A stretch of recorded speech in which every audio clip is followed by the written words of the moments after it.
Շոգեմեքենան տեխնիկական սարք է, որը օգտագործվում է շոկին մեխանիկական էներգիա ստանալու համար։ Այն շոկու ընթացքում առաջանում է շարժում։ Գործունեության սկզբունքը շոգեմեքենայի հիմքում գտնվում է շոկու գեներատորը՝ կաթսան, որտեղ ջուրը տաքանում է և վերլուծում շոկու։ Պատմության շոգեմեքենան տեխնոլոգիական հեղափոխություն կարևորագույն հայտնագործություններից է։ Առաջին շոգեմեքենաները ստեղծել են Ջեյմս Վաթը և Թոմաս Նյուքոմենը 18-րդ դարում, ինչը նշանակալի ազդեցություն ունեցավ արդյունաբերական հեղափոխության վրա։ Տրանսպորտ, շոգեքարշներ, նավեր և շոգենավեր։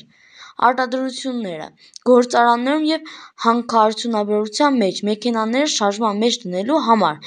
Կարևորություններն են. շոգեմեքենաների բնորոշ է եղել էներգիայի արդյունավետ փոխակերպումը, ինչը հիմք է դրել արդյունաբերական առաջընթացին և բազմաթիվ նոր տեխնոլոգիաների զարգացմանը։